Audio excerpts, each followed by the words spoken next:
We're live.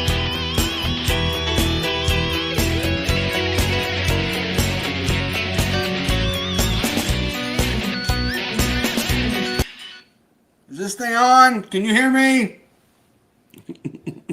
Hello, everybody. This is Eugene Behind the Scenes. We're doing a big live tonight. I got my main man, Vaughn Lilas, in the co-pilot seat here. We're going to answer some questions. We're going to talk about some upcoming upcoming good things coming down the pipe. And but two gripes. I got to start off with two gripes, okay? How come I can post a picture on Instagram and make it go and put some text on there and make it go to Facebook, but if I try to copy my link for my YouTube, Eugene Behind the Scenes YouTube channel, and take the link and paste it onto the comments of Instagram, I can't paste it? Is that an Instagram thing, or am I just not doing well with my Instagram? Anybody know? Anybody on here? Hello, is this thing on? Can you see the comments by chance? No. No? Maybe here. Yeah, but it's like abbreviated. There's some people on. We got 11 people on. They got some people wanting to ask questions. Gable hates Wyatt 6. Go ahead, man. If you guys got questions in the chat right now, you're free to ask questions. I can't read it all the way because it's bunched up. I just get part. You have to read it to me or post it up there if you can. Somebody in here said it's an Instagram thing. So I can't. I just like 2 weeks ago I could do that. Well, they say they don't like YouTube. I don't know if that's true or not, but then doesn't Instagram and Facebook owned by the same people? But I can post it on Facebook. they are. I don't have the answer.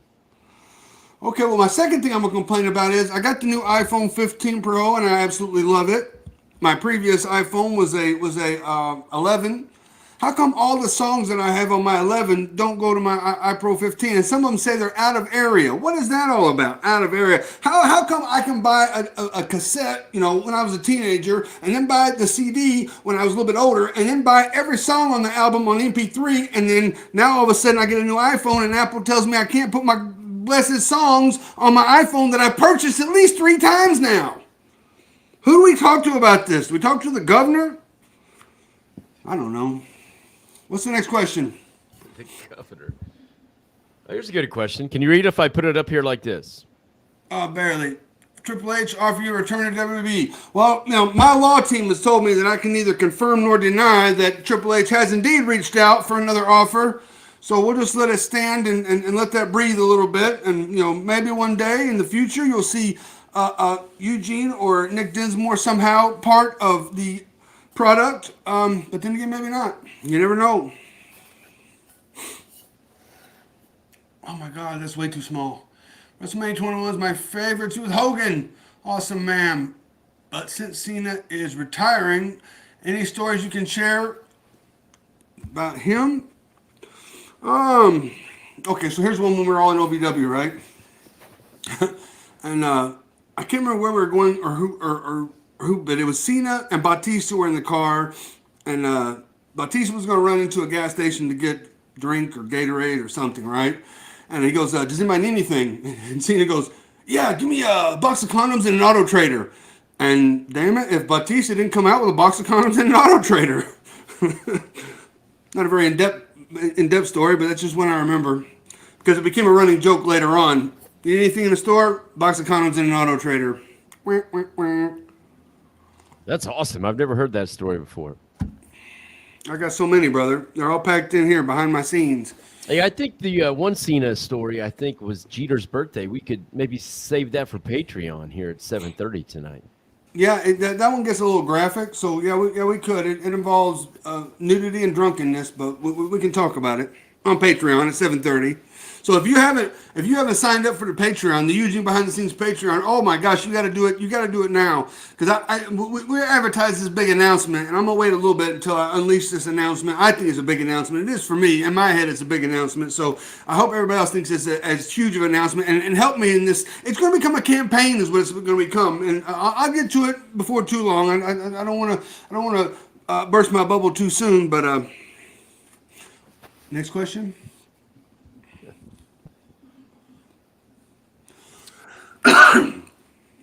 I don't have a question yet, but I'm going to go ahead and post our Patreon in the Yeah, chat. yeah. Let's tell everybody how to get there. Sign up for the Patreon. We're gonna be doing some behind the scenes things on our Patreon. Hopefully, everybody will sign up for some awesome content, and we're gonna have some fun. Always willing to take questions either on the YouTube channel itself or on our email. The Eugene Dinsmore at gmail.com. The Eugene Dinsmore at gmail.com. And there we just put our Patreon right in the chat. Oh my gosh. We're big time now. We can do all this stuff with a flick of a button. Patreon.com/Eugene Behind the Scenes. We're going to be there at 7:30 tonight. It is members only tonight. Huge announcement on there for members, and possibly this John Cena story too. So I don't know who said this. VTech, as an autistic man, can you still hear me, Von Lilas? Oh yeah, I got it posted up there right now. Okay, I was trying to pull it up better. Yeah, I can see. As a VTech, as an autistic man, I just want to say you are an inspiration to many of us who felt represented on the global stage from your character. Thanks, Eugene. I really appreciate that, VTech. That is one of the things that sometimes hard for me to vocalize because I tend to get a little emotional about it because I feel like Eugene was a representation for a group of people that might not always be represented on TV or in media. And I don't think it was a bad thing or a wrong thing to do because it brought, exactly like you said, it brought inspiration. And I've heard that story over and over and over. I'm going to start collecting all the screenshots of the people that have said that because it really means a lot to me. So thank you.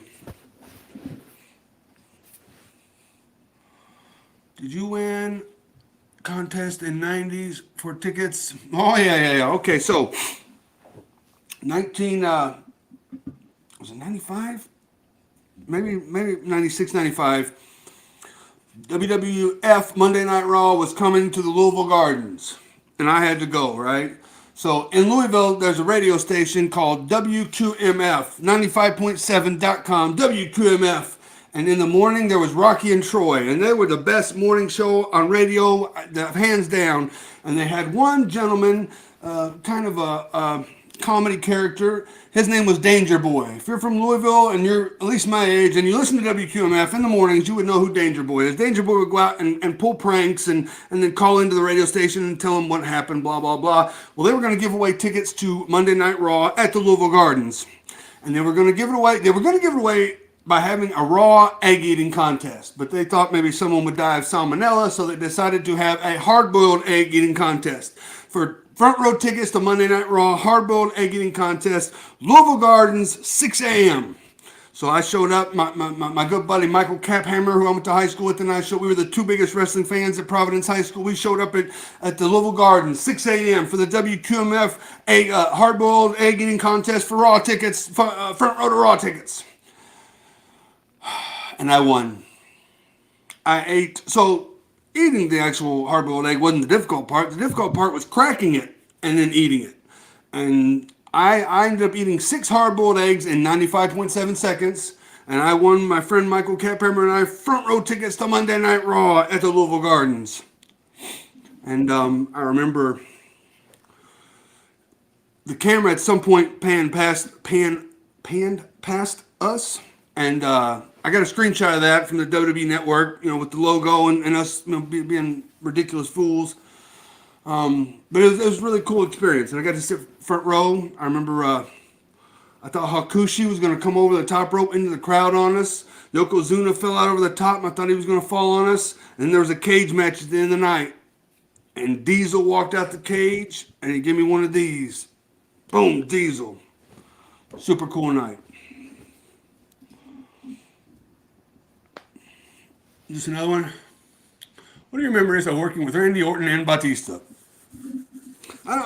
Great memories, These guys, we all kind of were in Louisville at the same time at similar ages and similar progression in our careers. And then for those two guys to go on to become, main events of WrestleMania, and the fact that I knew them and got to wrestle with them was absolutely cool. They became very good friends. And I was happy to be able to help in their career, I guess. Did you ever wrestle in Mexico or Japan? Yeah. With WWE, we wrestled in, I think it was Monterrey, Mexico. That's the only time I wrestled in Mexico. And then after I was released, Tajiri brought me for Smash Wrestling, which was a good promotion over there for a while. I do believe it's now disbanded, but it was really cool. It was more Japanese wrestling is a little different than WWE style, but Smash was a little more entertainment and WWE style wrestling. And Tajiri was just straight off WWE TV, and then a huge explosion into Japanese TV. So he brought me over there. It was really fun. We got to wrestle in one building, but two shows: an afternoon show and an evening show. And Japan's a really beautiful place, really nice, really clean. I don't know what to say about it. Yes, I wrestled in Mexico and Japan. That's the answer. Final answer. Was it fun to work with The Rock the night that he asked you who your favorite WWE star was, and you said Triple H? Absolutely, it was fun. My gosh, The Rock was the biggest star, in professional wrestling at that time, and he hadn't been on TV in 2 years, and he was a huge movie star, and I was an even bigger movie star. And the fact that he, took time out of his day to drive from LA, wherever he was, to San Diego to help somebody he didn't know get over on Monday Night Raw is, I've said it before, I'm forever indebted to The Rock. Absolute super cool guy, and he did that for the business. And I've said this before too, that's what top guys do. They reach down and they pick somebody up to that top level. And after the night I was in the ring with The Rock, if I would have been in the Mafia, I would have been a made man, because after that, everybody saw Eugene differently. He was a top guy. He was a superstar. So, yeah, it was fun. Did you have a favorite wrestler to imitate? Favorite wrestler to imitate? I mean, when I would do the stunner, people would react because it was a stunner and they loved Stone Cold Steve Austin. When I did the big boot and the leg drop, people loved it because they love Hogan. When I did the rock bottom and the people's elbow, people loved it because they loved the rock bottom. They loved the rock.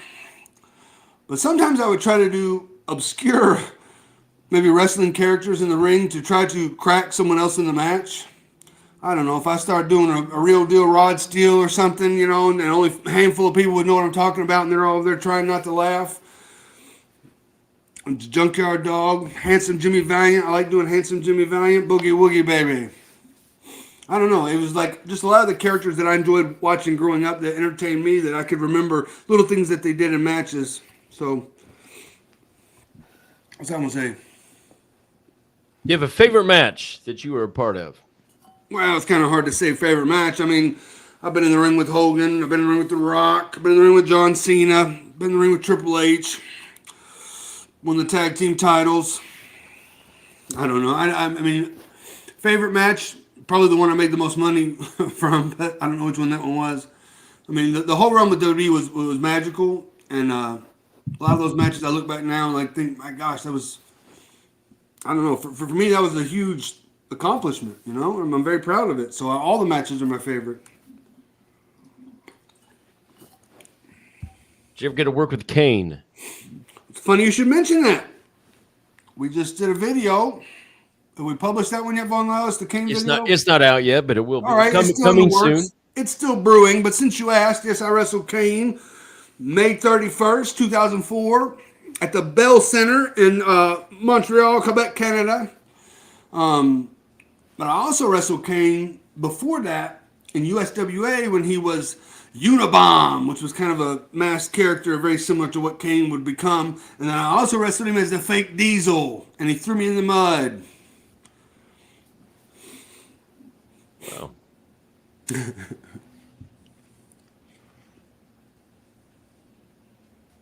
Wasn't that WWE? It wasn't In Your House. No, it was a Monday Night Raw from Louisville. It might have been February, but it wasn't In Your House. It was Monday Night Raw. Shane Harrington will know the exact date and time and who all was there. Yeah, where's he at tonight? I don't know, man. Conspicuous by his absence. So we just got a question here. It says, "Do you still wrestle sometime?" But then, so I just put your Euro tour up here. You want to talk about that right now? Eugene's going to Europe. I'm doing a big, huge Euro tour. All of October and all of November. So if you are a wrestler in Europe or in Great Britain. Great Britain is in Europe. I know that, but I'll be staying in Great Britain and then flying to places in Europe. So that's how I see it in my head. Um, Call promoters. Tell them Eugene's coming to town. You know what I mean? It's going to be the greatest of many, many months. I'm going to be all over Europe. But you know, this is kind of the big announcement that I had in my head. Let's just go ahead and roll into it here. Hold on. It's my green tea for all you stooges out there.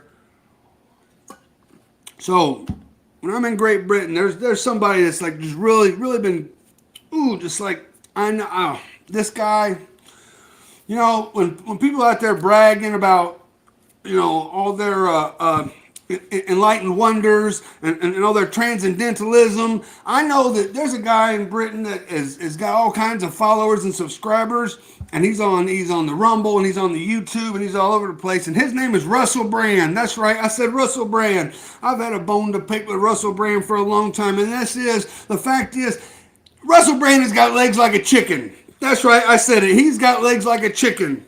They're real skinny legs, but he keeps them under his little desk so he doesn't show anybody.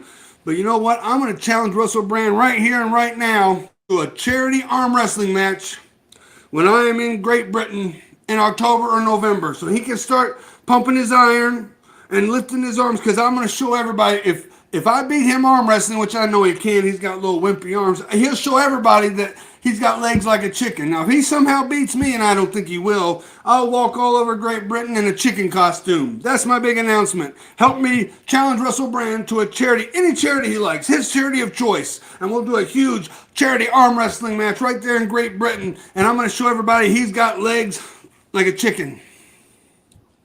Huge announcement. Hey, that might be your big YouTube announcement, but we've got a bigger announcement when we get on Patreon tonight. Let's not forget about that.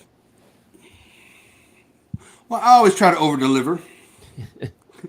that was your cue to plug Patreon one more time for 7:30 tonight, Dick. Well, of course, everybody knows that. Everybody's on here knows that.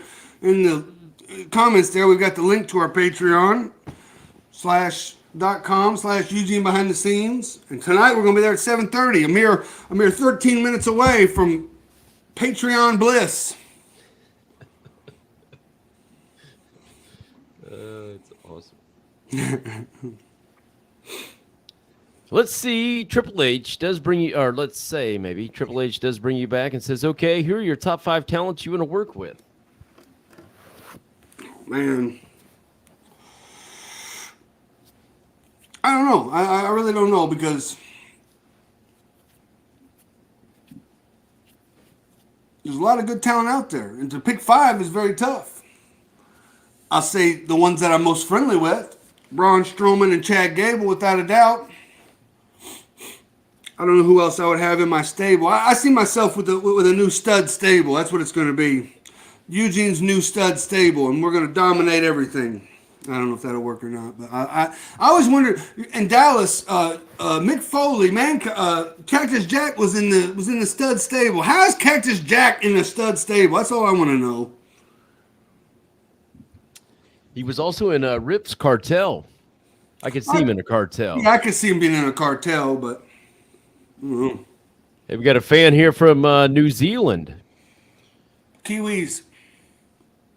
Your time with William Regal, would you do it all over again if given the chance? Without a doubt, man. Like I said, it was a magical moment, magical time to be able to work with, one of the greatest minds, one of the greatest performers in the business, and a guy that I looked up to.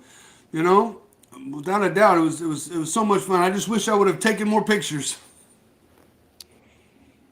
Yeah, it wasn't cool to take pictures when I was. Well, I was never cool anyway, but I wish I would have taken more pictures, that's for sure. I've taken plenty of pictures. I've got a bunch, but looking back now, there were times when it could have been more. Thank you, New Zealand.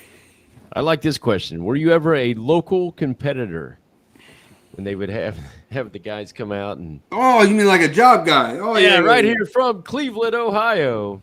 Yeah, I've been from Cleveland. I've been... Then get killed by somebody. Yeah, I remember wrestling Matt Hardy as a local guy in a live event, and Matt Hardy's supposed to be a heel on TV, and he's out there trying to heel, and they're cheering him and booing me because they have no idea who I am.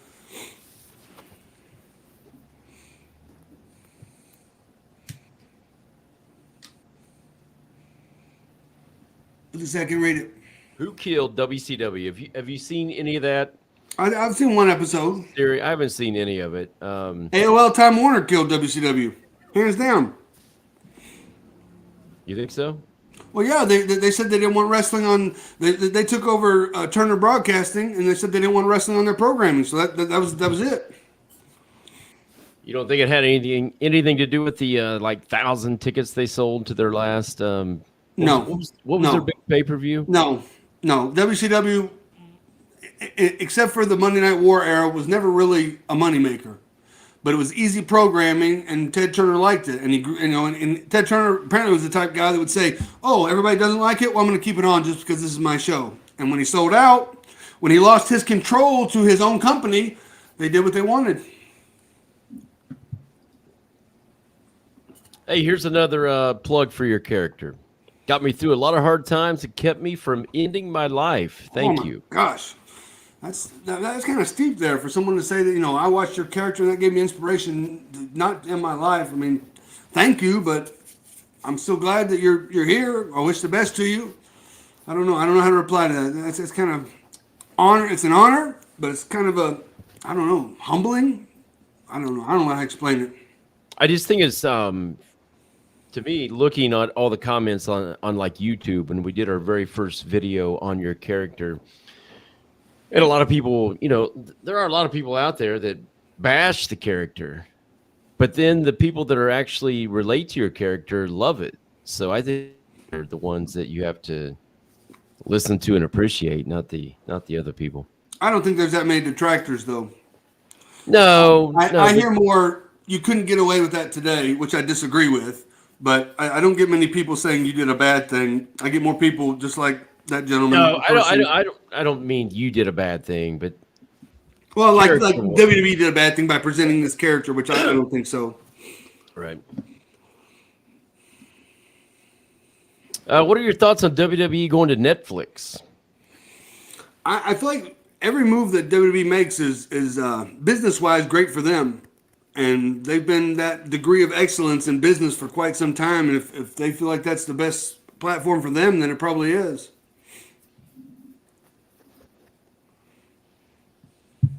Favorite wrestlers besides Von Lilas that you helped train?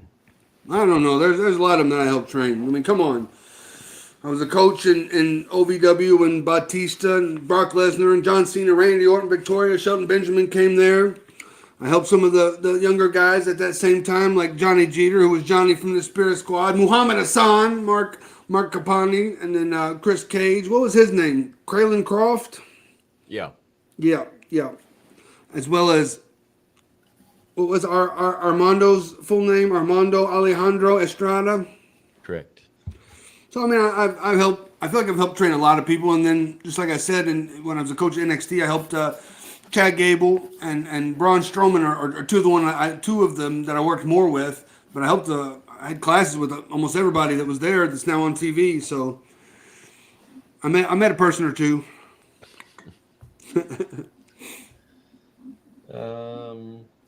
Maybe you could plug our video with this question, since we have a video on our channel that has 240,000 views on it. Yeah, well, if we did a video on it, then that person should go look. What's it say? What's the name? I don't know. Monsteroos? Monsteroos? Mm-hmm. How did WWE come up with their gimmick? Well, I actually came up with the gimmick Monsteroos. And like I said, we have a whole video on that. Can we do a box here or no? I don't think so. Okay, no. Well, you can find it on the channel.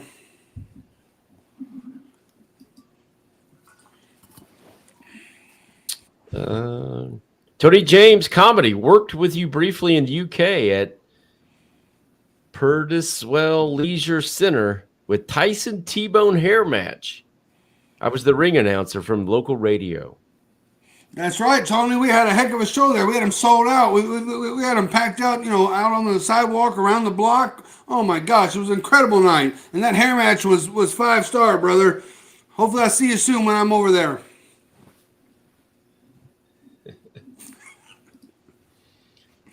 Do you have a wrestling school anymore? Nope. No. When was the last time you talk to Chris Benoit? And who sent that? Geeg? G. Uh, I guess it was the weekend before he missed all those house shows before the incident went down. I guess was the previous Monday. I guess. So No, we no, I was on SmackDown then, so he would have been. He might have been at Raw. I don't know. I don't remember. So when you were doing a lot of stuff with him on TV there for a while, did you guys talk a lot? Like, was he a? I mean, not a whole lot. I didn't ride with him, but I mean, I wrestled Chris in OVW maybe 2 years before I debuted on TV, so I knew who he was, and he knew who I was. I wrestled him as Doink the Clown when I was just a extra one time on SmackDown. So I mean, we weren't best friends, but we were close. This should say when, not if. You're ever going into the Hall of Fame, who would you have induct you? I don't know. It's a difficult one because I would love Danny Davis or Rip Rogers, but then if it's Eugene, I feel like it's Bischoff or Regal. You know, I don't know. Good question.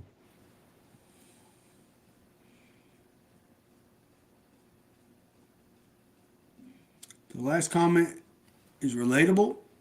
Is that what it says? Yeah. Okay. Eugene brightened my night. All right. Hey, here's another video we have out there. You versus The Miz. Our video on YouTube. You're telling Miz to fuck off on there, so he should go watch that one. Well, I don't like to talk like that all the time. I might have been a little explicit, but you know, I think The Miz is what I think The Miz is, and I won't get into that here. Maybe we'll get into it on Patreon. But in the meantime, you can go to our channel and watch that video. We've got it on our channel right now. I did it in depth, in the weeds, all about, you know, the issues and the backstory and the collaborations and the ups and the downs between me and Miz. So check it out. All right, listen, we got like 2.5 minutes, so why don't you go ahead and give it one more plug for Patreon channel? Tell people to get over there and subscribe or whatever it is that you do. Become a member. You tell them all that stuff right now. I don't know what it is. You're supposed to go to Patreon. Sign up for the Patreon. Eugene Behind the Scenes. We're going to do more content there. Subscribe to the YouTube channel. Give us a like. Give us a share. Tweet that God blessed Russell Brand and tell him that I want an arm wrestling match with him in October or November. All that stuff. That stuff, yeah. I got it in a minute, 30 seconds. You got it in 15 seconds. All right. Don't get paid by the hour, brother. Hey, listen, we're gonna do what he failed to mention is we're gonna do some watch-alongs. That's possible. I thought that was our big. Oh yeah, sorry. I just. That's okay. We can let it out now. I want to do watch-alongs of the segments that I was a part of with WWE, and I think we have figured out the mastermind Von Liles has figured out how to do the watch-along on the Patreon. So that's what we're headed towards. Tentatively, we'll do one next week, but we want to start them very soon. Next Wednesday. All right, we got to go. We got to get off this one so we can get to the next one. All right. Do I got to log out or am I just stay on? Just tell everybody goodbye first. Bye, everybody. First. Like, subscribe, smash, all that good stuff.